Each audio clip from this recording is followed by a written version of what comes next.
السلام علیکم ورحمۃ اللہ وبرکاتہ۔ میرے پیارے معزز ناظرین، آج کل ملک پاکستان کے اندر جو یہ فتنہ پھیلا ہوا ہے اور جن کی وجہ سے دین اسلام کا مذاق بنایا جا رہا ہے، ان کے حوالے سے میں کچھ گزارش کروں گا۔ ان میں سے ایک فتنہ یہ ہے حق چیف سرکار والا۔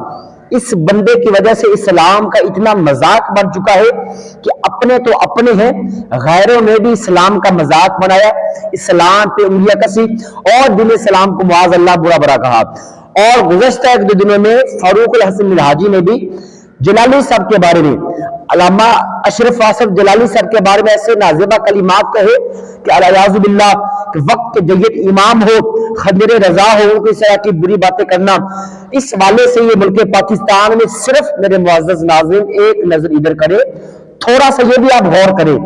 میں آپ کو یہ بات بالکل نہیں کہوں گا، اس ویڈیو کو لائک کریں، شیئر کریں، سبسکرائب جو مرضی کریں آپ کی اپنی، لیکن یہ درد دل آپ کے سامنے میں نے رکھنا ہے ضرور کہ اس چیز کو سمجھے۔ پلیز سکپ نہ ویڈیو کو کریے گا۔ جن وجوہات کی بنا پہ یہ فتنہ پھیلا ہے حق چیف سرکار کلر سجدہ کے اندر، اس بندے کی خباثت یہ ہے کہ ایک وہ اپنے آپ کو اللہ کا ولی کہتا ہے، جو کہ بالکل قرآن و سنت کے خلاف ہے۔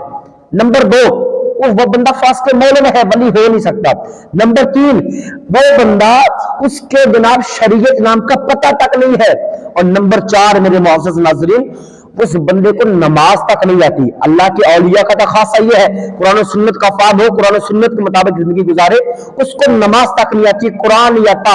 اس وجہ سے وہ جناب چار شعبے بازی دکھا کے، چار شف کر کے اور چار اپنے بناوٹی مریض بنا لیتا ہے، جس کی بنیاد پہ لوگ اسلام کا مذاق بناتے ہیں۔ اور میرے پیارے معزز ناظرین، اس کے ساتھ ساتھ جو یہ مسئلہ اقرار الحسن اٹھایا تھا، وہ تو حق پہ تھے نا، حق پہ تھے جس وجہ سے مسئلہ اٹھایا۔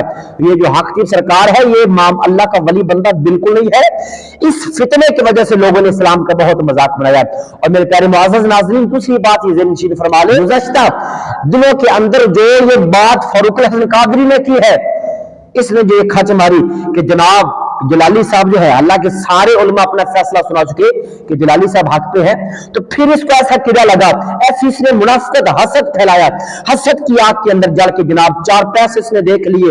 محفل بک کرنے والا یہ مولوی جلالی صاحب کے بارے میں نازیبہ کلمات کرتا ہے، تو اس کی ہم پرزور مذمت کرتے ہیں۔ میرے معزز ناظرین، یہ وہ باتیں ہیں جن کی وجہ سے لوگ اسلام پہ انگلیاں کستے ہیں۔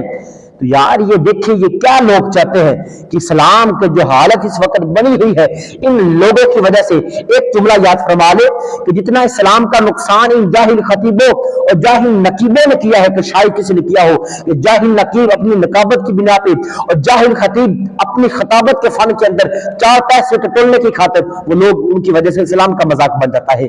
تو میں اللہ تعالیٰ کی بارگاہ میں دعا کرتا ہوں، اللہ تعالیٰ ایسے لوگوں کو عقل سلیم عطا فرمائے تاکہ اسلام کا مذاق نہ بنے، اور اللہ تعالیٰ صراط مستقیم کے مطابق زندگی گزارنے کی توفیق عطا فرمائے۔